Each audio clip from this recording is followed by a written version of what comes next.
ஞாயிற்றுக்கிழமை அன்று காலை 11 மணி. விடுமுறை தினம் என்பதால் சமைப்பதற்கு தேவையான பொருட்களை வாங்கி தந்துவிட்டு ஹாயாக சோஃபாவில் அமர்ந்து டிவியை ஆன் செய்தேன். சிறிது நேரம் சேனலை மாற்றி மாற்றி பார்த்தும் மனம் டிவியில் ஒன்றவில்லை. எங்காவது வெளியில் சென்று என்று பைக்கை ஸ்டார்ட் செய்தேன். எங்கே செல்வது என்று முடிவு செய்யாமல் பைக்கை நகர்த்திய எனக்கு கடற்கரைக்கு செல்லலாம் என தோன்றியது. மெதுவாக பீச்சை நோக்கி பைக்கை உருட்டலானேன். மதியம் நெருங்கும் வேளையில் வெயில் சுளீர் என்று அடித்தாலும் கடற்கரையில் கூட்டத்திற்கு பஞ்சமில்லை. வெளியூர் சுற்றுலா பயணிகள், காதல் ஜோடிகள், புதிதாய் திருமணமானவர்கள், பெற்றோர்கள் கைப்பிடித்து நடந்து செல்லும் குழந்தைகள் என பீச் களை கட்டியிருந்தது. காந்தி சிலை அருகே இருந்த மேடையில் நன்றாக கால் நீட்டி சாய்ந்து அமர்ந்தேன். எங்கள் கடற்கரை மேல் எப்பொழுதும் ஒரு தனி கர்ப்பம் உண்டு எனக்கு. நன்றாக மூச்சை இழுத்து விட்டேன். அலாதியான அமைதியை உணர்ந்தேன். தலையை சாய்த்து சுற்றிலும் நோட்டமிட்டேன். கூட்டத்திற்கு நடுவே சுமார் 60 வயது மதிக்கத்தக்க ஒரு பாட்டி பிச்சை எடுத்து கொண்டிருந்தது சற்று வித்தியாசமாக தோன்றியது எனக்கு. அழுக்கேறிய வாயில் புடவையும் வெயிலில் காய்ந்து கருப்பான அவளது உருவமும் அருகில் உள்ள கிராமத்திலிருந்து வந்திருக்க வேண்டும் என தோன்றியது. அந்த பாட்டியின் மீது ஆர்வமான நான் இன்று முழுவதும் அந்த பாட்டியை கண்காணிக்கலாம் என முடிவு செய்து பின்தொடரலானேன். சில பேர் பிச்சை போட்டாலும் பல பேர் அவரை விரட்டி அடித்தார்கள். எந்த சலனமும் முகத்தில் காட்டாமல் ஒவ்வொருவராக சென்று கையேந்தி கொண்டிருந்தாள். பிச்சை எடுத்த சில்லறை காசுகளை இடுப்பில் தொங்கிக் கொண்டிருந்த 2 சுருக்கு பையில் ஒன்றில் போட்டுக்கொண்டே பூங்காவை நோக்கி நகர்ந்தாள். மதியம் 1:30 மணி. பசி வயிற்றை கிள்ளினாலும் பின்தொடரலானேன். பூங்காவில் அமர்ந்து சாப்பிட்டு கொண்டிருந்தவர்களிடம் கையேந்தி வாங்கி அருகில் புல்தரையில் அமர்ந்து சாப்பிட தொடங்கினாள் என்று தான் சொல்ல வேண்டும். எனக்கு ஆச்சரியமாக இருந்தது. பசிக்கு உணவு கிடைத்த பின்னும் எதற்காக பிச்சை எடுக்கிறாள்? அரசாங்கமும் வாழ்வாதாரத்திற்கு நிறைய இலவசங்கள் தந்து கொண்டிருக்கிறதே என நினைத்த நேரத்தில் ஃபோன் ஒலித்தது. என் மனைவி, என்னங்க எங்கே இருக்கீங்க? சாப்பாடு ரெடி, பசங்க உங்களுக்காக காத்துக்கிட்டு இருக்காங்க, சாப்பிடலாம் வாங்க என்றார். மதிய உணவை முடித்துவிட்டு வரலாம் என வீடு நோக்கி விரைந்தேன் என்று தான் சொல்ல வேண்டும். மாலை 4:30 மணி. கடற்கரை சாலைகளிலும் பூங்காவிலும் சுற்றி சுற்றி தேடியும் பாட்டியை காணவில்லை.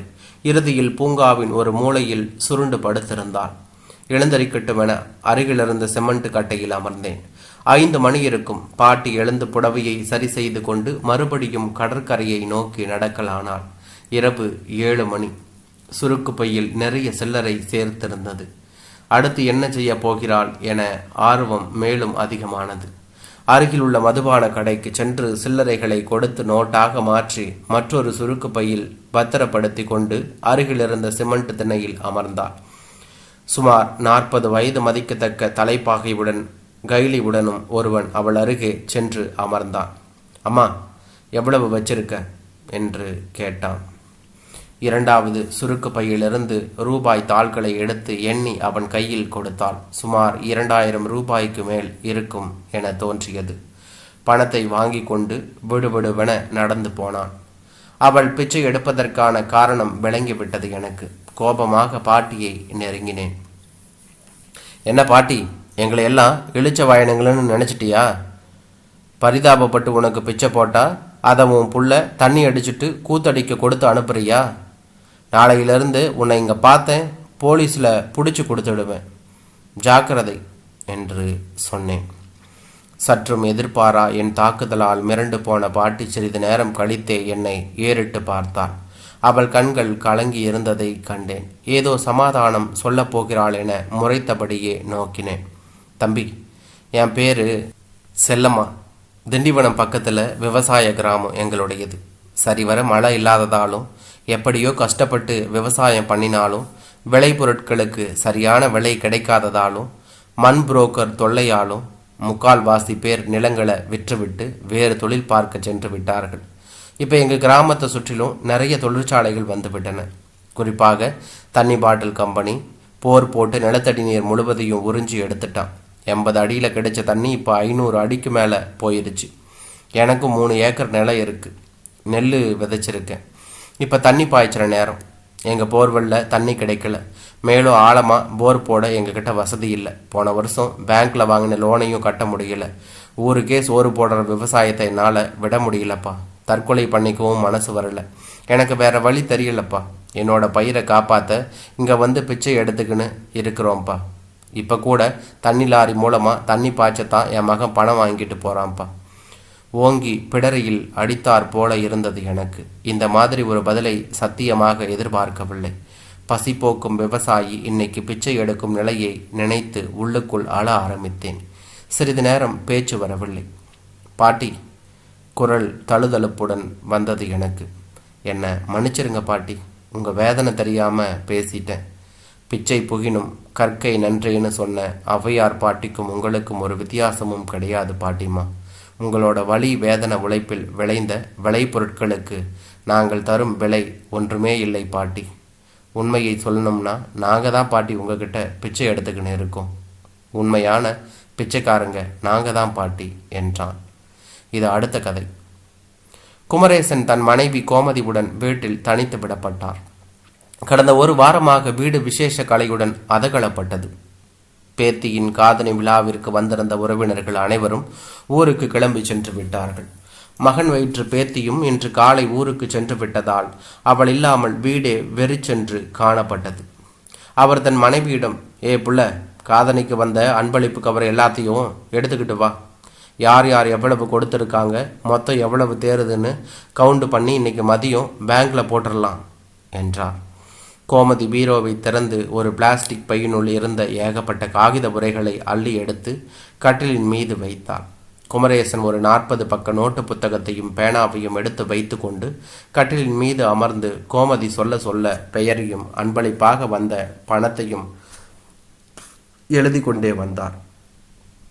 கலெக்ஷன் மிக நன்றாக இருப்பதை எண்ணி உற்சாகமடைந்தார். திடீரென கோமதி, இது என்னங்க வெறும் கவர் மட்டும் இருக்கு, கவர் மேலே 2000 எழுதி இருக்கு, ஆனாக்கா கவரில் உள்ள பணத்தை காணும் என்று அந்த பிரவுன் நிற கவரை உதறி காண்பித்தார். யார் பணம் கொடுத்தாங்கன்னு பேரை பாரு, உங்கள் ஃப்ரெண்டு தண்டபாணி, சும்மா இல்லைங்க 2000 ரூபா என்று சொன்னார். மேடையில் யார் கவர் வாங்கி வச்சது? நானே தாங்க என்று அதற்கும் பதில் வந்தது. அப்போ நல்லா பாரு, பணம் கவரில் இருந்து நழுவி பிளாஸ்டிக் பையில் விழுந்திருக்கும். இப்போ தான் 2000 ரூபாய்க்கு ஒரு ஒத்த நோட்டு வருதே. கோமதி உடன் பிளாஸ்டிக் பையை உதறி காண்பித்தாள் என்று தான் சொல்ல வேண்டும். என்னங்க இப்படி வெறும் கவரை கொடுத்து உங்கள் ஃப்ரெண்டு இப்படி நம்மளை ஏமாற்றி இருக்காரு என்று சொன்னார். அவசரப்பட்டு ஏதும் பேசாத கோமு, பொறுமையா நல்லா பாரு, கவரிலிருந்து வெளியே எங்கேயாச்சும் விழுந்திருக்கும். எல்லாம் பார்த்தாச்சு. இது ரொம்ப அநியாயம். இப்படியெல்லாம் கூடவா மனுஷங்க இருப்பாங்க? உங்கள் ஃப்ரெண்டு இவ்வளவு மட்டமாவா நடந்துக்குவார்? நாம் போட்ட விருந்த நல்லா மூக்கு பிடிக்க தின்னுட்டு வெறும் கவரை கொடுத்துட்டு போயிருக்காரு. எவ்வளவு கேவலம்! சி, இதெல்லாம் ஒரு பொழப்பா? கவர் ஒட்டப்படாததுனால யாராவது எடுத்திருப்பாங்க கோமு என்று சொன்னார். சும்மா சப்பக்கட்டு கட்டாதீங்க. தண்டபாணி மொழியே திருட்டு மொழி. அந்த ஆள் நம்ம கண்டிப்பாக ஏமாத்தி இருக்காரு என்று சொன்னார் என்று தான் சொல்ல வேண்டும்.